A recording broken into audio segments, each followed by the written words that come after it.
All right, what is up, everyone? Welcome to episode 8 of the Scoops podcast. I am joined again with Gino. What's going on, everybody? How you doing, Gino? I'm doing all right, man. How about you? I'm cool. Busy, but excited to talk some basketball with you. Definitely. Before, Thanks for having me on again, too. no problem, no problem. Before we start, uh, two things. Well, one, you're now the official, kind of bi-weekly co-host for the near future. So kudos, cool on that. Thank you very much for the opportunity. Of course. And two, I want to thank all my supporters, all the people that vote on the Instagram stories, people that, message me and that talk to me, people that do little things like bring up any sort of mistakes that I've made. Like all these little things are really important. Um, they make the product better, they make me a little sharper, and it's really motivating to have people out there that are reading, that are listening, that are paying attention. So thank you to everyone that follows us and that likes the stuff that we put out. So yeah, thank you to all of our supporters. Yeah, thank you. And definitely keep the takes coming, keep everything coming, questions, whatnot, because it's kind of a cycle, man. They give us information, we crank out information, we give it out to you guys. So it's all good content. Exactly. And I mean, speaking of which, the first thing that we're going to be talking about is over the last couple of days, I've had a good amount of questions and topics that I've either put out or that people have thrown back at me. And so we're going to spend a small amount of time talking about them. We might not get to every single one just for time and for trying to fit in how we want the podcast to be and how you know layout and stuff like that. But we're going to get to as many as we can. And Gino, if you're ready, we'll jump right into it. Let's go. First take sent in by Deontay, saying that the Jazz will be postseason contenders. Um, I don't really have a problem. I don't think anyone at this particular juncture has a problem with that take, just because of how the Jazz have been rolling recently. But at the same time, I think all of us kind of have that thought in the back of our minds, like, okay, we've kind of seen this show before. Maybe not just the Jazz, but regular season is not the same as the postseason. And the question will be, will the Jazz have enough to contend with teams that we know have enough for the postseason? Guys like the Los Angeles Lakers. Yeah. No, I think the first thing that comes to mind was the Atlanta Hawks a couple of years ago. Great regular season. I mean, looked on fire. They looked unstoppable offensively and defensively throughout the entire roster. I mean, they had players who stepped up in the regular season, but once postseason came and they came into contact with Braun, I mean, it was completely different. So I think, like you mentioned before, I think this is something that we've seen this with the Jazz before. I mean, they've played. I mean, they've been in the playoffs. They've showed that they have elite defense. They've showed that they have scores, but something happens when they come to the playoffs. They just kind of can't seem to get over that hump. I think this season you're seeing the kind of like the emergence and like that next step of Clarkson, which I think is key. But I mean, really, it's all going to come down to, are those players going to be able to produce on the big stage? Guys like Conley, guys like Ingles, Clarkson, can they keep that level of play up when, rotations are shorter? You're going up against quality competition day in, day out. I think they can be a contender. Obviously, I mean, just looking at their squad and what they do. But I'm a little bit hesitant. I'm not bought in. I think they can, but again, it's just going to be one of those things where like they're going to have to prove it, because I'm not taking them over the Clippers. I'm not taking them over the Lakers. I'm not taking them over those teams, even the Nuggets, stuff like that. So yeah, I'm a little just hesitant, but I do think they're a really, really good team. Yeah, and that's tough, because just of how well they have been playing. They have been playing, but it's like, yeah, we've kind of seen this show before, so Yeah. we need a different picture at the end of it in the postseason. Yeah, or you just really need somebody to step up. I mean, we've seen Mitchell step up, obviously, but can he do it all? I don't think so. So, I mean, the emergence of Clarkson has really kind of taken that next step. Getting We kind of know Bogdanovich what back we're from injury. exactly. We didn't see that last year, so that's Mm-hmm. key. So, I mean, they have players that can step up, that can produce. It's all a matter of just in those you know situations where I mean you really really need those players to step up. Are they going to be able to do it? I don't know. We really haven't seen that yet, so they got to pretty much prove it.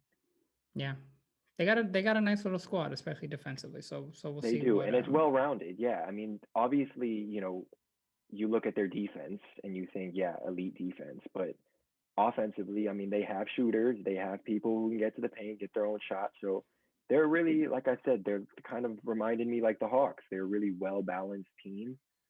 Defensively, obviously, that's kind of I would say their strong suit, but um, can they just produce at the highest level? And That's it's going to come ultimately down to how much offense they can produce at that level, and their main guy on offense is Donovan Mitchell. So yeah, that's their first line of offense. He's really really has to step up if they want that chance. exactly. So second take, the next two takes are each sent in by two different Josues. This take Okay. says by the first Josue, if Westbrook were to be a free agent, no one would pick him up for free agency. I'll let you go ahead and start with that one. Nah, that's wrong. Nah. I think I understand the intent of this question. I think he's asking it from a perspective where there's not going to be a contender that picks him up, which I agree with. But you mean to tell me there's no team in the league that's just going to take a chance on an MVP who did amazing things? Like, nah. I mean, a team like the Knicks would pick him up. Teams that are just bottom of the barrel that just kind of need, you know, all-star, superstar level players just off name to sell jerseys, sell merch, whatever. Nah, they're gonna pick them up. But Yeah, in terms of a contender, I agree. I don't think anybody's taking the gamble on Westbrook. I feel like I know I agree with that 100%. Um, yeah, I could see him going to one of the bottom 5, 10 teams in the NBA and just putting up numbers, taking them to the first round and having a first round exit type of thing. And I can see him hooping Yeah, somewhere for sure. Um, but at the end of the day, the story of Westbrook for most people will come down to fit. How does he fit with your team? Because he's a very particular player. He's not mm-hmm. just someone that's going to be able to plug in and play perfectly with whatever system you have or whatever players you have. It's going to come down Yeah, to, do you have enough shooters? Is Westbrook, is he feeling his jumper at that particular moment? Like there's a lot that comes down to Westbrook and him needing the ball in his hands and his shooting performances and his chemistry with teammates. And he said in the before he went to the Wizards, he said, like, I want to be the man on the team. Like words like that are important when you think about like how that kind of comes off and is portrayed for other teams when they're thinking about getting you. Cause I mean that if I'm another GM or another team and I hear him say that, it's like, all right, well, we already kind of have this guy that we like in Tatum or in whoever else it is. Like if yeah. he wants to be the Hey, guy on the don't hey team, don't he ain't gonna even be the don't guy even here. don't even speak Westbrook to the Celtics in existence, bro. Don't you want him more than Don't Kemba? Don't you want him nah more than Kemba? nah nah. I'll take an injured Kemba over Westbrook. Dang. Nah, but nah, Dang. I agree. I think what you said earlier was spot on. I think there's going to be a team that picks him up, who's going to surround him with kind of middling pieces, kind of like what we saw with Westbrook on his later OKC days, where like he was getting them to the playoffs, he was putting up amazing numbers, but like he didn't have elite talent around him. Um, but it was just good enough to kind of get them to the playoffs, but it didn't really like amount to anything. So I think what you mentioned before is spot on. I think there's going to be a team that picks him up in hopes that maybe like they can get the best out of him and surround him with decent pieces. But in reality, I don't think it's going to be enough unless you surround him with superstars, or like you said, you find a fit for him that he fits perfectly in. But you're really not going to see that with those low end teams. And unfortunately, I don't I just don't see him being talked about any other way by fans or by the media or anything like that until he proves them wrong, until Mm. he like that, because that's kind of been his story for since he stopped playing with KD. It's been, early exit after early exit on good team after good team, like not great, just good, and just, and then after that, just complications with his jumper and with teammates. So it's like until that story is changed, until like he does something to change that, that's how the majority are going to see him. There are people that like fans and then even media people like Max Kellerman, they'll say, Westbrook is my favorite player, and I understand why. Like, dude plays Yeah, hard. He's fun to watch for the majority of the time. Like, I understand why he's your favorite player, and I mean, I like Westbrook too. I like his mentality and for how he plays and how hard he plays. But it's like he has pretty significant flaws in his game to where it questions, do I really want this guy on my team? yeah. I mean, and yeah, you raise a great point. Like, there's no denying Westbrook's heart, and it really sucks to see. I mean, to even be discussing this topic, knowing that like there's a possibility that nobody picks him up. Like, really, like that. I mean, as a Westbrook fan, obviously, I don't want him on my team, but I That's the do like thing. the guy. Yeah, like it's kind of like you kind of It's feel like, I bad for like him, but you, but stay over there. yeah, You're stay cool, away from but my from a team. distance. Exactly. So I think with a player like him, I mean, there's no denying like his heart, his grit. I'm, Like he's gonna bring it, but at the same yeah. time, like, uh, I'm gonna I start don't want it calling on my it. I'm team. gonna start calling it the Westbrook allergy. Because as soon as he Yeah, gets near you, that's when you start getting sick. But it's yeah. nice to look You at him the from far away. sniffles. You need a COVID test for that. No, Yeah, nope. like Stay away from my like team. for me, it's cats. I like cats, but I can't have cats near me, or else I start sneezing a bunch. That's how some people probably feel with Westbrook. Yeah, see, I hate cats. Cats is like a Drummond to me, but we'll get to that later. We will get to Drummond later. Yes. Uh, the third take that I got was from Josue Arias, who I had on my podcast last week. Hmm. Um, and it says that the Mavs will make the Western Conference Finals. Now that is a hot take, considering the Mavs had their struggles this season, um, and there are a lot of talented and good teams in the West for the Mavericks to make the Western Conference Finals. Yeah. Um, I don't think this is as much of a hot take as the others. You think it's I a can no? definitely no. I think the Mavs can definitely make the Western Conference Final. Not I think can, will. Like, say with your chest. no. I'm not saying that with my chest, Okay. So but I you think do it's a think like definite possibility, but not yeah, close to 100%. yeah. I think obviously the Mavs struggles this year have been defensively, right? Mm-hmm. Um, Specifically, I mean, I'm seeing Porzingis get killed off pick and roll situations. I mean, killed. Mm-hmm. Um, Clearly, I mean, can you break it down to his injury? I don't know if he's completely healthy, but you look at his speed, his lateral speed, and just his overall quickness, it's definitely decreased. I don't think the guy is 100% healthy, so I'm not going to knock him for that right now. But even like Porzingis used to be like interior wise, like a pretty good defender in terms of rim protection and stuff. And now you're seeing him just kind of late to, helping out in the paint when, you have guys driving in. Like it just seems like he's kind of 2 seconds behind the entire play. Yep. And I don't know if that's injury wise, or I don't know if it's because he's been out, hasn't had consistent playing time, that he just kind of needs time to adapt to everything again. Mm-hmm. Um, but I think that's their main deficiency in terms of defense. Plus, I mean, they've had injuries, they've had COVID. So I think if you look at their record now, you It see doesn't that as reflect like, the team.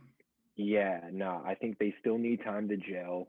Um, Obviously, I think it needs to start happening quick. They need to turn things around. Um, but defensively seems to be like the number one priority that they need to fix, which I think will come with time.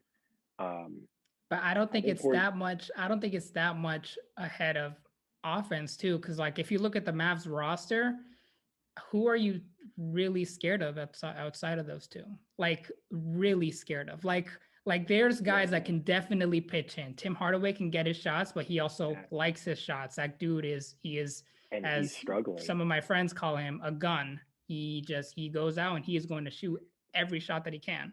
I like Josh Richardson. I've liked Josh Richardson for a while now. He can play, but how like his numbers have gone down. He hasn't been as effective as he was. Maxi Kleber is another guy I really like, but how scared of you really of Maxi Kleber? Jalen Brunson, like there's names on these lists that I like, but it's like outside of Luka and Kristaps, and I feel like when they get really big wins, you'll see like Luka had like 40 and Kristaps had like 38, and it's like if it feels like if they're not doing that, this team has their struggles on offense.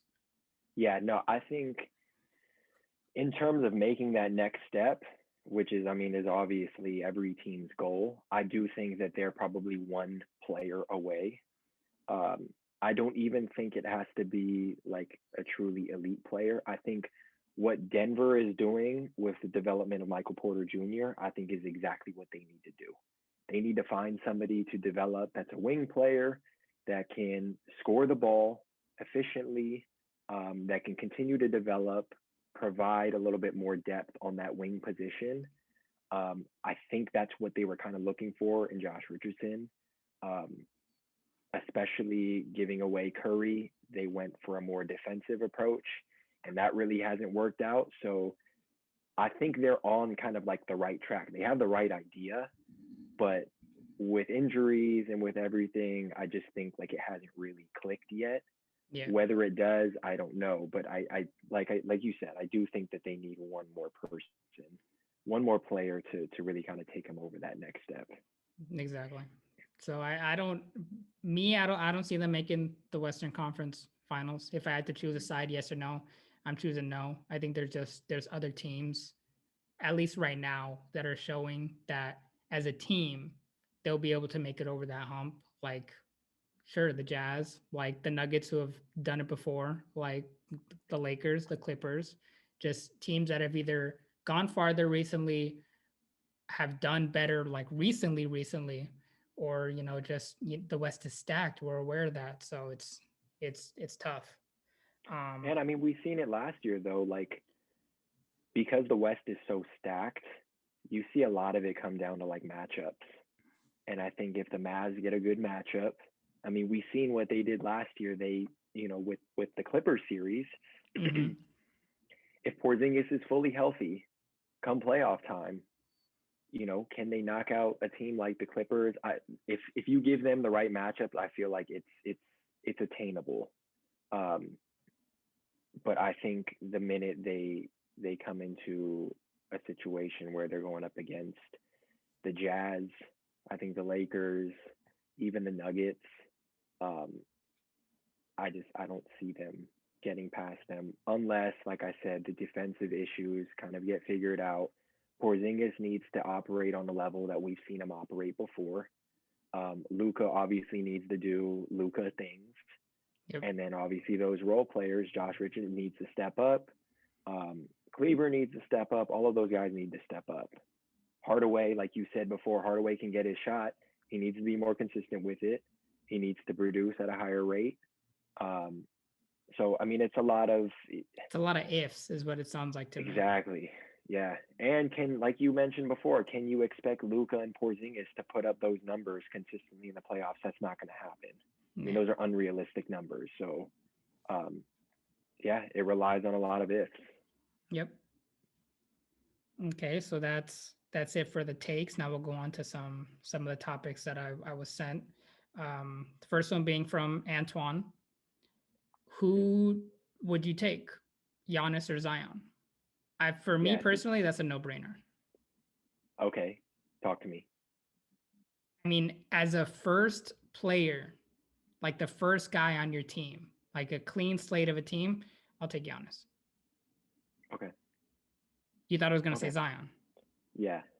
Yeah. You're It taking would have Giannis been too? spicy. It would have been spicy. We get into a debate if you took Zion, but No. yeah, no, I'm taking.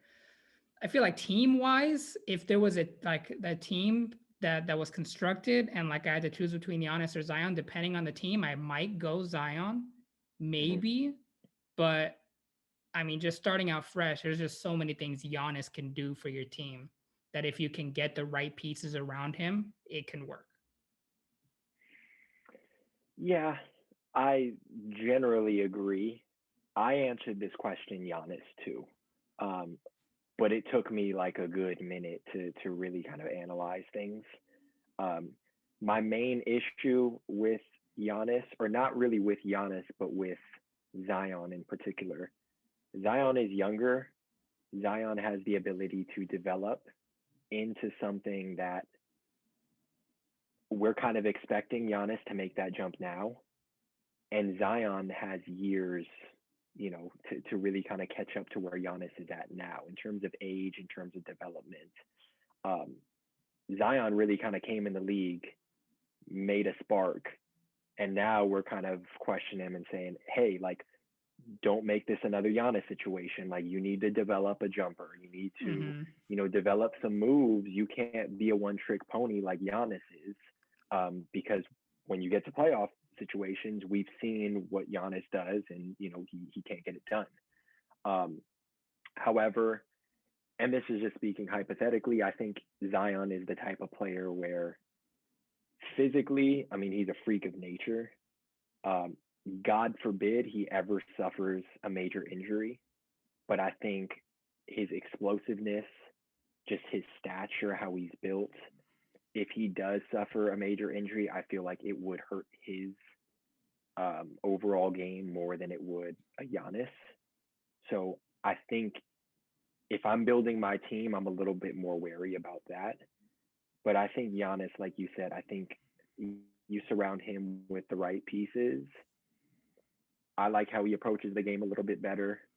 Um, sure, can he develop a jumper? That's always going to be in question. But um, I mean, I think you take the intangibles of Giannis's length alone, like, is a freak. I mean, he's a freak of nature too. I mean, he goes from the 3-point line to the basket in 2 steps. Like, who can you really say that can do that as well? So I think this is also like one game, a series, 10 mm, years, 5 years, yeah, because the answers can vary depending on those. 10 yeah, years, I probably think Zion. Like long yeah, term, probably Zion, but short term, probably Giannis.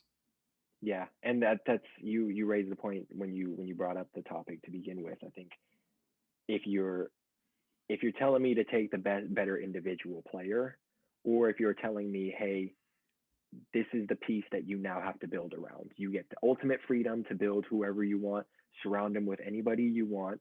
Who are you going to take? I think you're getting different answers. And then also now what you just brought up, are you taking them for the long term? Is it a series? Is it one game? What is it? So there's a lot of questions that come into play. But personally, I think it's a lot closer than I don't remember the results of the poll, but um, I think it's close to like 50-50 for me at least. I have the power to look up the Uh-oh. results of the poll. So I will go ahead and look it up right now. So go ahead, take a guess. What do you think it's going to be? So I think Giannis is in the lead. I'm going to say it's probably 70-30. 67-33. Yeah, Giannis. yeah, fair. Utah Jazz becoming a postseason contender. 65% yes, 35% no. Yeah, I think the way that question was worded was like, how was it worded? Can they be a contender? The Utah Jazz will be a contender come postseason. Agree? Yeah, yeah. I mean, I think, yeah, they can be a contender. I mean, if you're making the playoffs in the West, that alone to me, I think makes you a contender, just because that West is so stacked. Unless I guess you're in the playoff, the race to get those final seeds. I mean, I guess you can make a toss up for those, but I think if you're anywhere from that 1 to 6 range, I mean, you're a pretty good ball club. Yep. Few more topics here. We will go into one brought up to me by a friend of mine, Yasser. He said that there is no lineup that can be an all-time Lakers lineup. And he brought it up to me. He said what he meant was there's no other all-team lineup out there, like an all Celtics and all Warriors, that can be an all-time Laker lineup. But I asked the people, as in find me 5 basketball players in the history of basketball to try and beat those 5. And 31% said that there is not another team that can beat an all-time Lakers lineup of any players. And that includes all-time of any specific NBA team.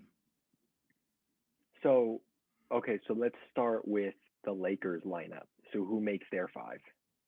I've heard 2 lineups. I've heard Magic, Kobe, LeBron, AD, and Shaq. And then the other lineup was AD was for fit, because the other lineup is Magic, Kobe, Bron, Kareem, and Shaq. And the paint is packed on offense if you have Kareem and Shaq on both blocks. Right. Yeah. No, 80 would be for fit, but I think the second one is a more true, like, great Laker lineup. No, I think you could.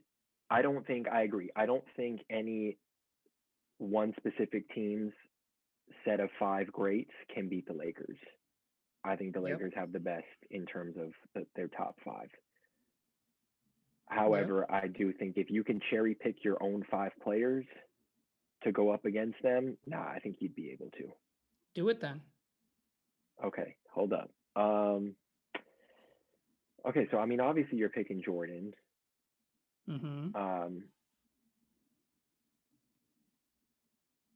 I'm taking Pippen for wing defending, whether he's on Bron.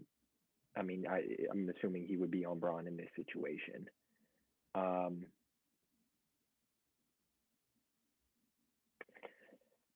Damn. So you're getting LA Shaq. I would take Hakeem at the 5.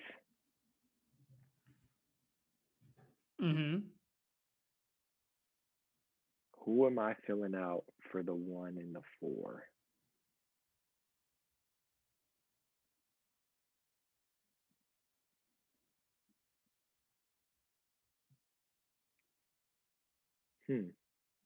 Exactly. That's tough. The team that I came up with was Jordan, Bird, Pippen. I believe it was KD at the 4, and Hakeem. Okay, so we have 3 of the same. Some people said Timmy instead of KD for my particular lineup. I was gonna say Tim at the 4. But I mean, either way, I think that's the best lineup you can come up with. Yeah. Yeah, Bird is in contention. I like the possibility of maybe Isaiah Thomas at the 1. Just in terms of matchup wise. Matching up against Magic. But I think that's really probably the only true point guard I think I would take on that team. Okay. Aside from that, I mean, I would just, move, Jordan would play the 1 or whatever. But I would probably go with that. I would go with Isaiah Thomas, MJ, Pippen, Duncan, and Hakeem. Not a bad I lineup don't at think, all. yeah, I don't think it's by far better than the Lakers, but I think they have a chance to beat them in a 7 game series. Chance, yes. But who am I taking? I'm still taking that Laker lineup. You got too much. You got the all around everything LeBron can do for you, including the playmaking. You Yeah, got the scoring and just mentality of Kobe Bryant. You got more playmaking and Magic. Magic is going to be able to find a lot of people, including LeBron.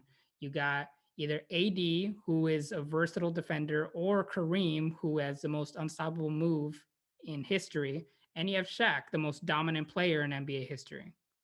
yeah, Dominant big man. We'll go with that. I mean, yeah. it's a tough lineup to overcome in any way. But your lineup is definitely it can hang with either. It can hang for sure. This sounds ridiculous because it's Shaq, but you don't think in that lineup with the AD, specifically the AD lineup, do you think Shaq fits those lineups in terms of like fit? I think Because I he mean, it's does with obviously AD he's better than Kareem, obviously. yeah. Because I mean, if you're looking at it, 5 Laker greats, like Shaq makes that list. Mm-hmm. But if you're talking about, all right, we're breaking it down into fit, my team versus your 5 team, There's no way you cannot have Shaq on that team. I agree. Impossible. Yeah, I agree. Yeah. All right. Next, uh, next one was actually a topic that you brought up, which I thought definitely interesting. Um, you said that 7 game playoff series should be turned into 3 game playoff series. You want to elaborate on that?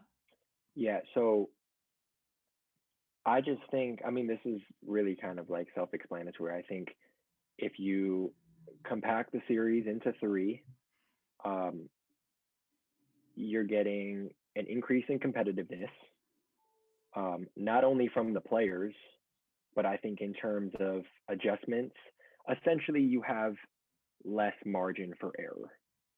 In a 7 game series, okay, you lose 1 game, it is what it is. You lose 2 games, all right, it is what it is. Now we're seeing teams going down 3-1, and they still really have a chance.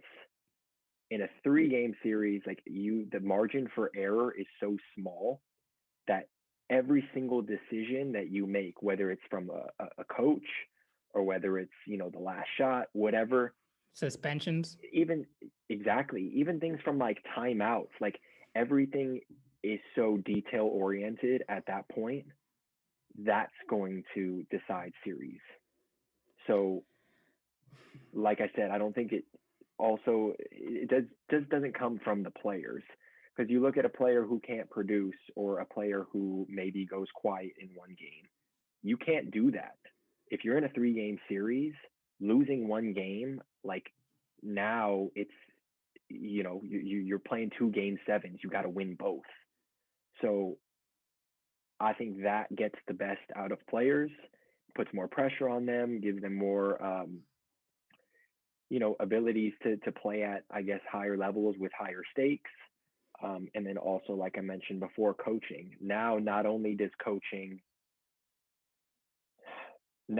you have to adjust faster on the fly from like, talking in terms of like halftime adjustments. Like halftime, second half is pretty much like a new game. Like you need to be able to think, you need to be able to make those adjustments, and then obviously, if you lose that game or if you win it, like, you need to make the adjustments for the next game too. So At go ahead. first, at first, I agreed. At first, I was like, yes, Mm-hmm. that would make the game more exciting. Mm-hmm. But it would make the game more exciting for the fans. Yeah, it would be more exciting. But I feel like, and I've heard people say this before, you get the best team out of a 7 game series. In 3 games, you can have a fluke way more often than in 7. Way more often. In 7 games, winning 4 out of 7 against another team, there's very little margin for a fluke in that outside of a lengthy injury or suspension. That's true. No, I'll give you that. So if you want the best team, you go with 7 games. If you want the most exciting product, you go with 3. No, I get that. I just think, yeah, no, I get that. I mean, you get a team like the Blazers who shoot the lights out for 3 games or 2 games. You only really need to win 2.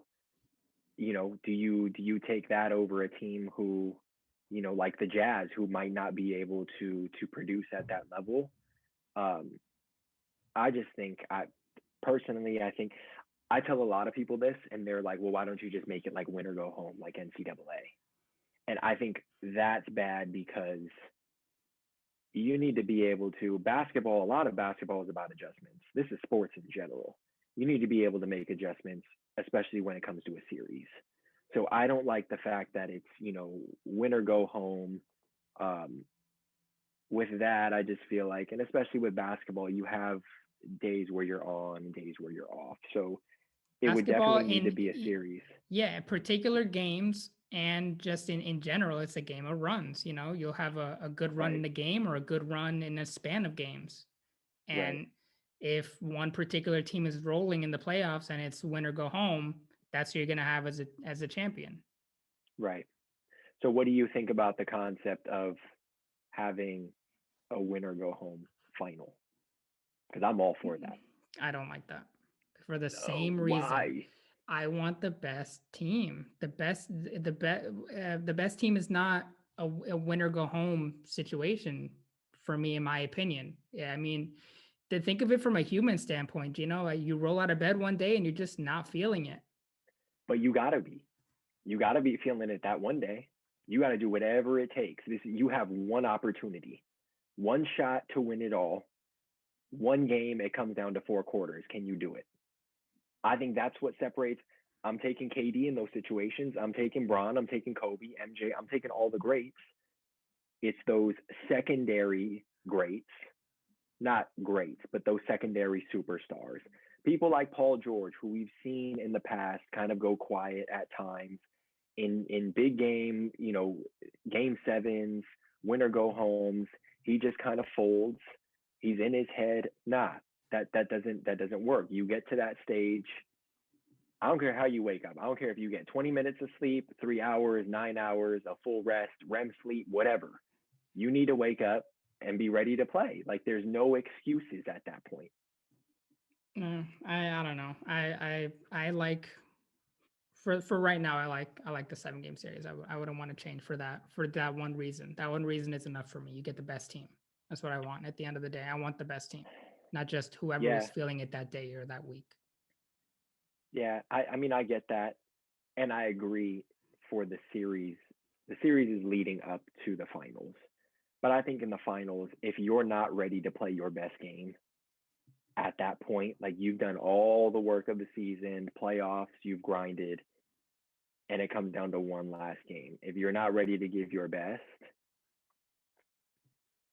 I don't know. I don't have I a lot of understand. sympathy for people that fold in the clutch. I And if you understand. can't do it when it's one game, it's a game seven essentially. Treat it like a game seven. Yep. And And if you I have it in a neutral venue too, I think that's perfect. yeah, that definitely bring more excitement. Yeah. No, I mean I get what you're saying, but I just think yeah, it brings more excitement. The only things I think what people have kind of told me about it, as basketball fans, we obviously want more games. So I feel like that's always going to be like, nah, like why would we shorten it when we can get more games, And not just as Um, fans, but as the company. More games means more money. more profit. Yeah. But I mean, okay, so do you think, because I mean, you look at like the World Series, you look at, that's not really a good point. I really just kind of like shot myself in the head with that one. But like the World Series obviously averages more views than the finals, NBA finals. The Super Bowl obviously does numbers. Do you think if the finals NBA switch to one game, do you think that has any kind of leverage on the amount of traffic that it brings? Maybe, yeah, maybe you'll have a new high for those 1 games, but you will not make as much money as you did in that span of games. Yeah. I agree. I think it's an Yeah. equal amount of yeah, I think it's an equal amount of not just one game, and that, one game and the profit from that one game won't be enough, won't be as much as the 4 to 7 games, no matter how many people showed up to that Right. one finals game. Yeah. And especially over the entire series of the playoffs, if you Yeah. have 7 games consistently throughout every single round, yeah, that's making you the most amount of money. Yeah. And there's been so much emphasis on the playoffs lately. Like it all comes down to the playoffs. It all comes down to the playoffs. So when the playoffs come around, that's when people are really tuning in. That's why I want to see, like, I want to see higher stakes. I don't want to see 3-1 comebacks. Yes, that's sexy, that's exciting. Oh, you still have a chance 3-1. Nah, I want to see one game, leave it all on the line. I want to see punches thrown. I want to see bully ball. I want to see it gritty just like it was before. It's You're one game. about There's you're no about 40 excuses. years 40 years too Yep. late, Gino. Yep. Unfortunately, wrong era. All right, so we're going to move on to the last topic brought up to me by Max of the Max and One cast. Shout out to them. Yeah, shout out to them. He wanted to know how lowering the hard cap will affect next season's free agency. You want to go with that? Mm. Okay, so with this, I will be honest, I don't have a lot of knowledge on this, but I do understand that rate or lowering the cap regardless, I think that's going to, I mean, that's gonna, to me personally, I think that's gonna affect those mid-level players. The higher level players, they're gonna get their money. They're gonna do what they need to do to get their money. Those mid-level players, I think it kind of, I think there's more, it's going to be more streamlined in terms of how many teams can afford those mid-level players. Are those players going to take pay cuts in order to go to contenders? More in terms of pay cut, you're going to be getting significantly less money than you are, in seasons past. So, are you willing to take less to go to a contender, or are you going to be able to take a little bit more, or maybe what you're making now, and you go to a team that's, a lottery team or whatever? But like I said before, I don't think that affects the top names at all. They're going to make their money. What that really affects is those the middle tier of players, and then those bottom tier of players. Yeah, no, I completely agree. I mean, it'll it'll definitely affect who teams are considering to sign, because it just means less money to go around. So it's going to be a lot more negotiating. Yeah, and I think coaching comes into play too. Can you get the same out of, a player who, isn't really established? Okay, now you need to fit him into the rotation. Maybe, this is where kind of developing your own player and your own talent comes into play. So Yeah. you're going to kind of have to be creative, because you're not going to be able to shell out the cash for, that middle tier player anymore because he's going somewhere else. So now, how do you fill that role? How do you fill that, um, that scoring option, defensive option? How are you going to get that same level of impact when you can't afford a player for that, the amount of impact that he produced? Yeah, I agree. That's interesting though. Mm-hmm. We'll see how it plays out. Yeah, what it does to the NBA. So now I have 3 questions that I put up on the Scoops and Hoops Instagram page. Mm-hmm. We'll go through them a little quicker than we did with the topics, but this is how we'll do it. I'll tell you what the question was, and you tell me what you think the percentage was. Okay. So 2 of these were like head-to-head teams. The first one, both being a team now versus a team from the past. So the first Okay. one being the current Nets or the Lob City Clips. Who's winning? The Nets, for sure. Okay. In What do you think the terms of percentage was? I'm gonna say that's probably gonna be a little bit closer, just because I don't think people are too sold on the Nets. So I'm gonna say 60-40 in favor of the Nets. 80-20. Whoa. Yeah, 80-20 in Okay. favor of the I Nets. see a little recency bias, but who am I? I mean, I think they just, especially they looked at just the talent that the Nets have at the very Yeah. top.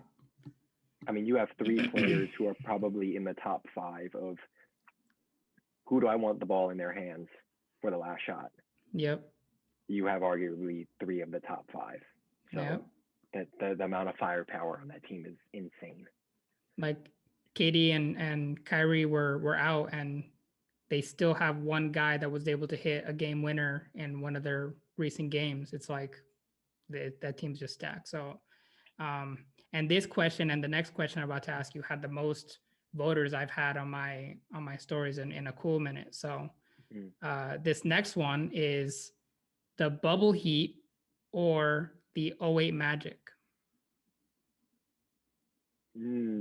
So finals, yeah, recent Heat finals or the most recent Magic finals, which was in '08. I'm taking the Magic. Percentage.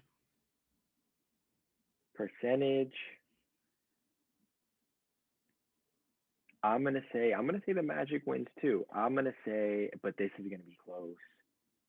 I'm gonna say 55-45 Magic.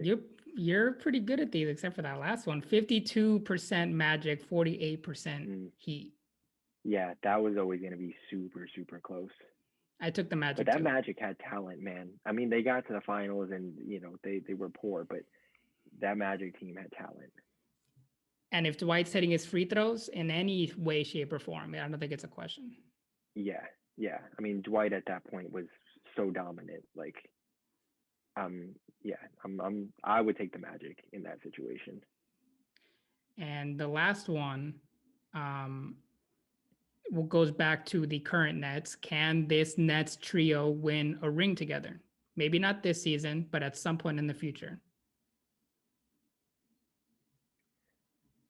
I would say yes, percentage-wise. I'm going to say 70-30. 55-45. Yes. 55, yes. Why not, though? I want to know whoever voted no. I want to know.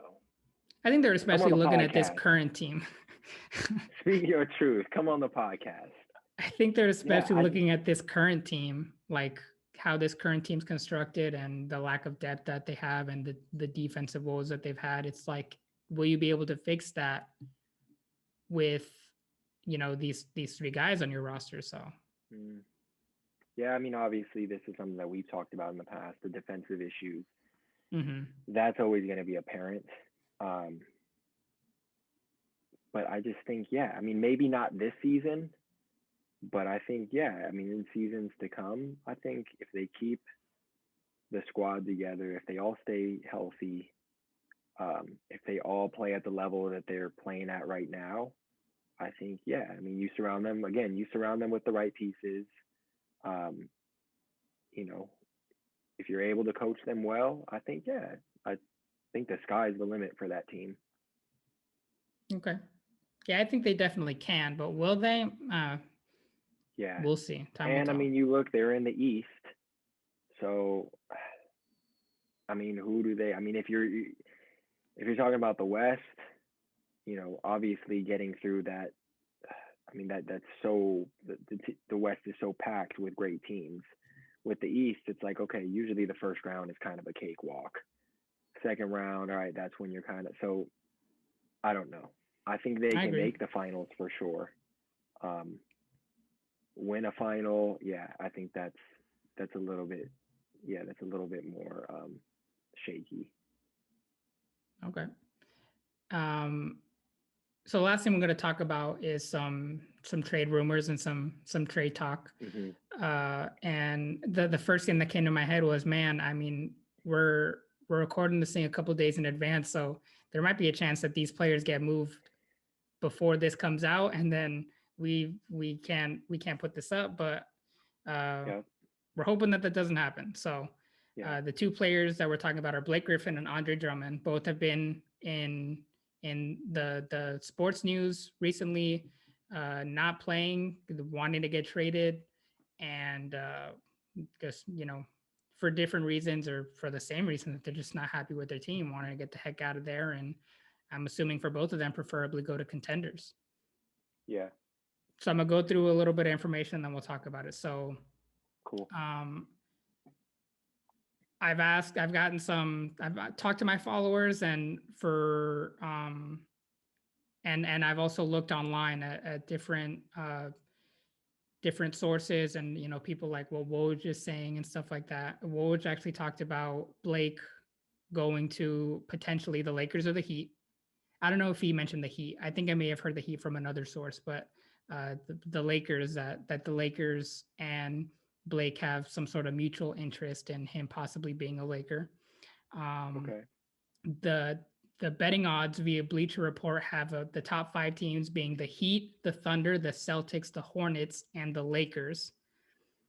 Blake Griffin's current contract is he's making $36 million this year, and then he has a player option for next year at $38 million. So let's talk about Blake first. Okay.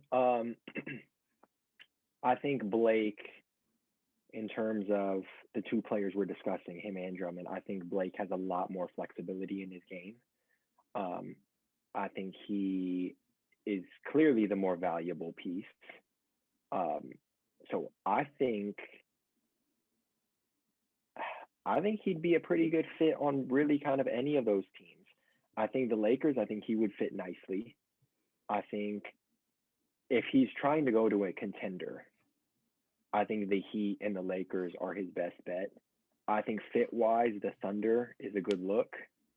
But again, I think it's just, does he want to get a push to a contender? Does he want to contend, or? I'm sure he wants to contend. I mean, if he didn't want to contend, he'd stay where he is in Detroit. I think this comes down to a dumpster fire. Like, nobody wants to be in Detroit. I think this comes down to buyout versus trade. If it's a trade, and that goes for both of these players, Drummond and Blake. If it's a trade, what are the other teams giving up? Are they going to want to give up what they're going to give up for in return for Blake and or Drummond? I feel like the majority of teams, that would be a no. The Lakers specifically, I think they already took a hit with their depth. Now you're expecting them to trade more players. No, I don't even think that's an option for the Lakers. And you're gonna have to trade someone like a Montrez or like a Dennis Schroeder or like a KCP, someone like that. And I wouldn't want to move any of those pieces. So, I don't know. I mean, if he's bought out, of course, bring Blake. Right. Blake brings a lot to the table, especially when he's healthy. He hasn't had the best year. But he's a valuable player, and I think on a contender that would really show. But yeah, that goes for both players, buyout versus trade.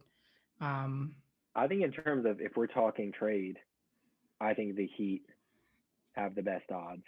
I mean, I think they do technically have the best betting odds to land him. So I think, in terms of trade, I think they have the best trade assets. And Griffin and Bam is an interesting combination at the 4 and 5. Very interesting. Two big men that can really are really two of the best at playmaking. Yeah. And that would be interesting. Around them. I mean, I know Miami has shooters, so if you can retain at least a couple of them, Blake has the ability to hit too. He's been hitting recently, so that'll be interesting to see where he ends up going, because for sure he's going somewhere.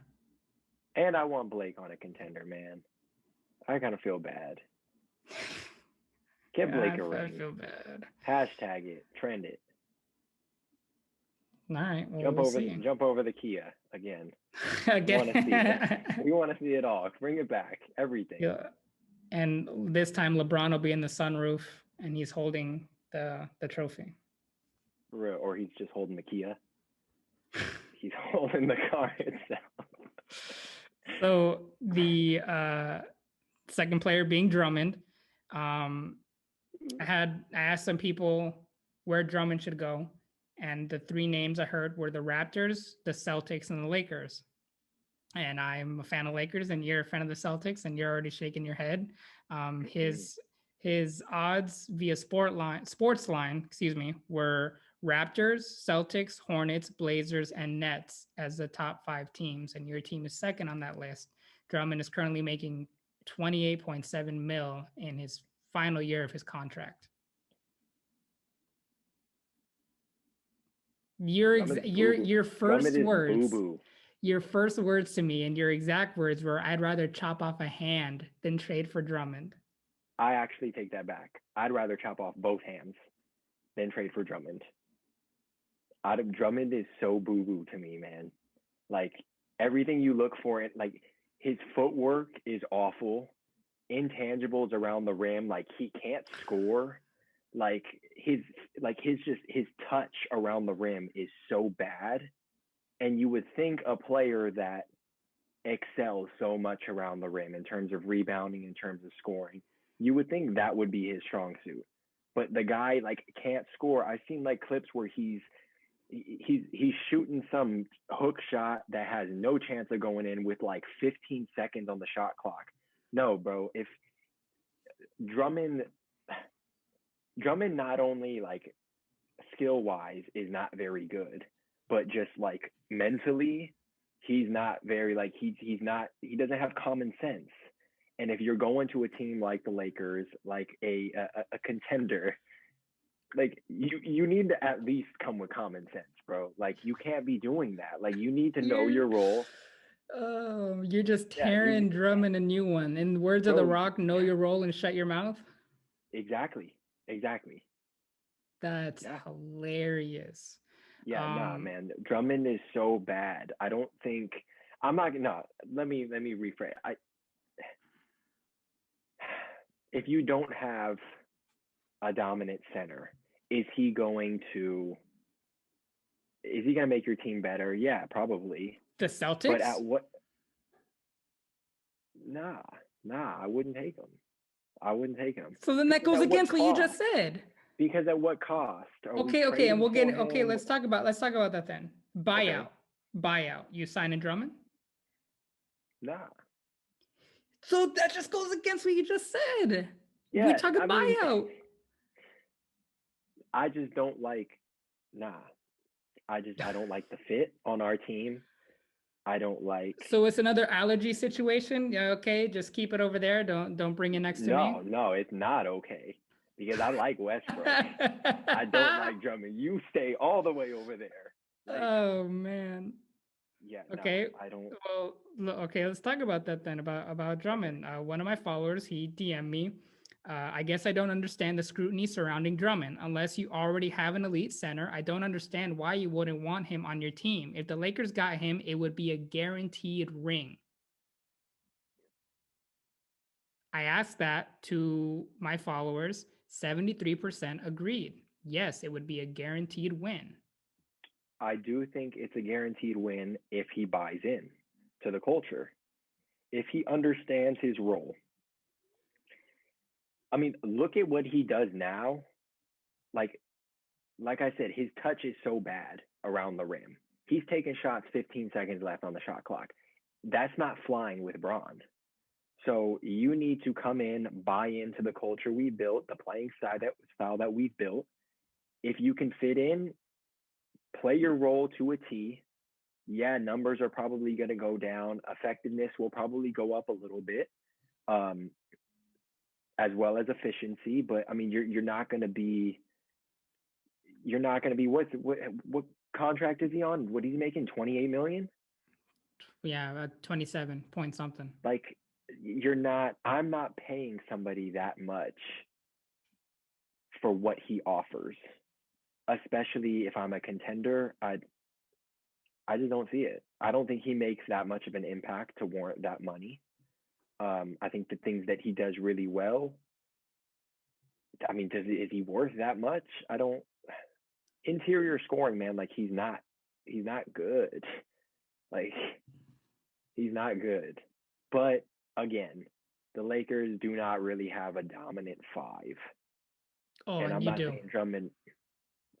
No, So then what are we're you not, talking about? because I don't think we're contending.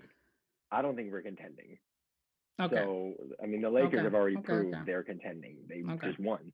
Um, so yeah, I think if the Lakers get him, again, it's a mental thing. If he buys into the whole culture, if he understands his role and plays it well, I think he improves them.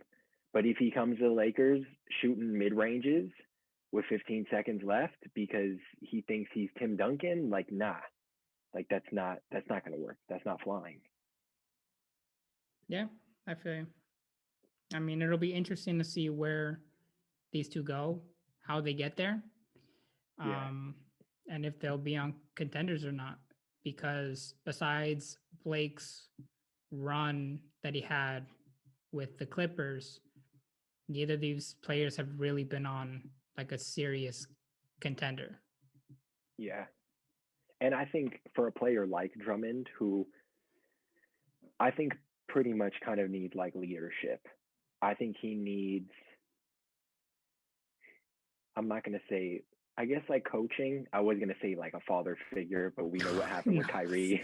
stop, I'm not going to say stop that. it, stop But it. I think like what LeBron offers in terms of like coaching, not only on the floor, but just like as a veteran, you put Drummond with him. I think out of anybody in the league, I feel like LeBron could get the best out of him. So I think Drummond could really benefit from a player like that who can say like, "Hey, nah, like we're not doing that 15-second shot clock stuff. You do this, you do this. I'm gonna feed it to you. I'm gonna, get it to you around the rim. You just, you go to work." But the problem is when you get Drummond and you have him with the ball and you're just kind of letting him go to work. Nah, that nothing good comes out of that. I AD, think it'll that's be, fine, but Drummond, nah.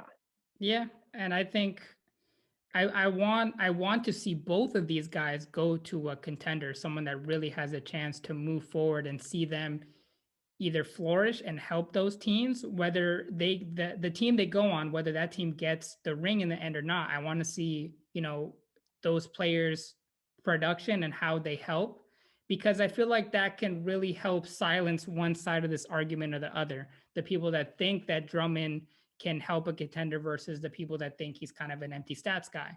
Like I remember Mm. I saw something on social media the other day saying that Drummond could give you 20 points and 30 rebounds, and it didn't help you win the game at all. So there are people that have this legit notion that it's just an empty stat kind of center, and there's some guys that think he's an all-star center who can impact the team, and so putting him on a contender will answer that question in some way, shape, or Yeah, form. It would at least help with a side of the argument, because I feel like right now it's pretty down the middle because we don't know, because we haven't seen him on a contender. yeah. I would like to. The Raptors. You said the Raptors were first, right? In terms I of betting believe odds, so. Yeah. I would like to see him on the Raptors, just because I feel like that kind of gives him the freedom to still kind of, you know, do the dumb stuff he does now, but Dumb at the stuff. same time, he is still like on the like a fringe contender. Um, the Raptors do need help interiorly. Um, so I think I think that's an intriguing fit. I would like to see that. Um, and I think that gives him another opportunity to prove me wrong. Andre Drummond, prove me wrong, bro. Prove me wrong and at me when you win a ring. Yeah. I mean, I would like to see what he does with playing next to Siakam. Siakam is another one of those players that people either love him or hate him. Yeah, Siakam is, maybe it's another hot take for another episode. We'll keep the viewers on their feet, on their toes a little bit. It's funny. Because I've seen so many spin cycle jokes about Siakam Yup. that's all the man does, just spin, Faster spin, than a spin, spin. washing machine, bro. It's funny. Faster than a washing machine. Okay. Well, yeah, we will save that for another day then. We will. Um, Final quick thing. Today, on the day that we're airing this episode, is the day of not airing. Excuse me. The day we're recording this episode is the day of Michael Jordan's birthday. Favorite Michael Jordan moment? Jeez, how do you even? Where do you even pick? I say the dunk contest. Iconic. Yeah.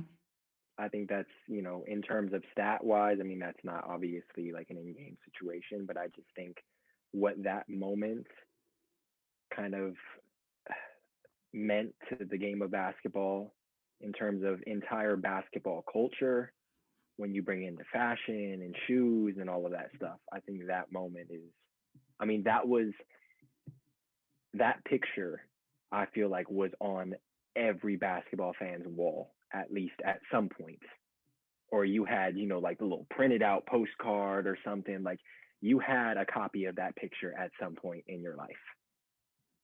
So it was on your background of your computer screen or on your wall, a poster, whatever it was. Like that moment is so iconic. So yeah, that would probably be mine. What's yours? Personally, mine would probably be the flu game, because it doesn't just show how strong Michael Jordan was as a person and a competitor, but I mean it really shows how much work he puts into his game to feel that bad and to have that kind of performance, to where you're resting on Pippen to get out to go to the sideline, like you're not feeling well, but to play like that, it's like it shows his work and how often he really worked at his game, just being able to do those things. You can't just do them. He really worked at it to be able to do it in any form of himself, whether he's feeling great or whether he's feeling like crap. Yeah. I mean, I think that's something that we also saw kind of in the Last Dance too. Like, everybody was kind of expecting it to be this kind of bull celebration of what they did and how great they were, but really, like, at the root of it, I think it really kind of highlighted Jordan's kind of drive to continually get better and better and better, and like never really settle for anything. And I mean, that's a common theme we see with all the greats. It happens with Kobe, LeBron, all of them. So Jordan, I think it was just one of the, I guess, the best examples of it. And the flu game, I mean, that's essentially the perfect example of that kind of personality. So Yep. yeah, that's a solid pick too. Yeah, and I love all the practice stories and like him punching Steve Kerr and all Steve this Kerr, stuff. Because yeah. I love that Steve Kerr didn't back down. That shows a lot about who Steve Kerr is and how tough he is. But just like you got to bring it, even in practice, 24/7 the entire time. If you're not bringing it with MJ, he's gonna have a problem with you. Yeah, crazy. Like Happy birthday, Michael Jordan. Yeah, happy Send birthday. us some shoes. Sponsor the podcast. Happy birthday to the GOAT. And that is because of how LeBron's been playing. Calling him the GOAT is another hot take nowadays, because there's a lot of people that say it's LeBron. Stop it. Stop it. Stop it. I gotta get you on a podcast Stop with Antoine. it. Stop it. Antoine, come on the podcast. Michael Jordan too. Come on the podcast. Everybody, come on. Everyone, come a giant podcast just with everyone. Andre Drummond too. We want you. Westbrook. We want them all. Yeah, definitely. All right. Well, I want to thank Gino for joining me on this podcast. Thank you for having me. Yeah, I will see you soon. I already know that. For sure. Yeah. All right. Thank you. Peace. One last question. Can you beat Brock Lesnar if you have a sword? Absolutely. Absolutely. Yes. You and him in a room, 1v1. Okay, so we're in a one room. person. Yeah, we're in a room the size of like a bedroom, a normal bedroom. No windows, no nothing, no door. It's just you and him. One of you gets out of that room alive. He has nothing, but you have a sword. Do you get out of the room alive? Yeah, I do. Sorry, Gino. One slice to his leg. All you gotta do is go for the legs. Sorry, Gino. All you have to do is go for the legs. You take out one leg, he's crippled. He's done. Sorry, Gino. Everything that makes him so dominant as an athlete, as a wrestler, is in the legs. One. He doesn't like people in general, okay? So if it's between him not living and murdering someone, I don't it's either. gonna I don't either. So we're even. Okay. Two, it's Brock Lesnar. All right. It's this guy is a massive and intimidating and scary human being. Okay. Bro, have you seen his neck? His neck's like the size of my entire torso. If Gino, I could slice off his head, and if his body fell on top of me, I'd die too. If I like sliced him, and it'd be like a building falling on top of me, Gino. It's, you know what he's like, what he looks like. He looks like one of those. What are they called in Mario Kart when you get to Bowser's Castle, the big blocks with the face on them and they boom. And they That's Brock Lesnar with his head cut off. He's just a big block.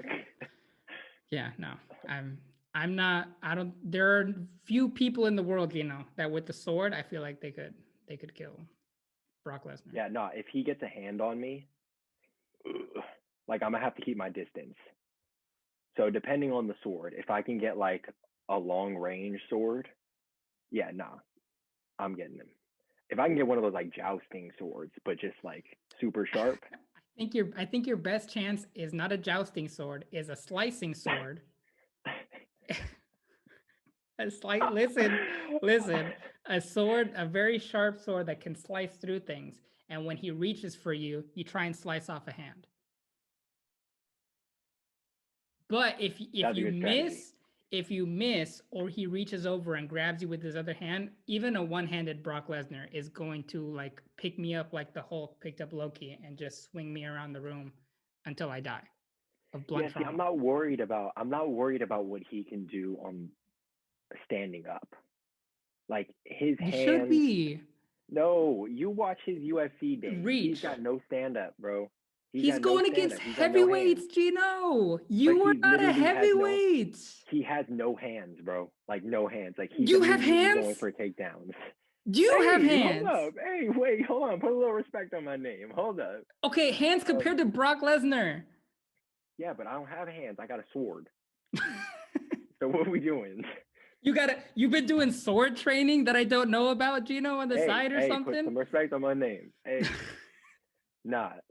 I think I'm not worried. That is a good strategy, but I think you got to understand Brock Lesnar's mentality is to take you down on the ground and to just beat your head in. Like he doesn't need like fingers. Like he can do it with a club. You slice him off by the wrist and he's beating you with his forearm. Like he's going to get it done when you're on the ground. But if you don't let it get to that point, you keep your distance and you just kind of slice him up a little bit. Hey, I'm taking my odds. Bet on me. I'm not. All right. Put that as a poll on Instagram and we'll see. What, can you beat Brock Lesnar? Like the fans or you? No, me. It's going to be a hard no. It's going to be a hard no. It's going to be 90-10. And the 10 is going to be the one's going to be you? It's going to be a hard no. I can beat him. I can beat him. For sure. No.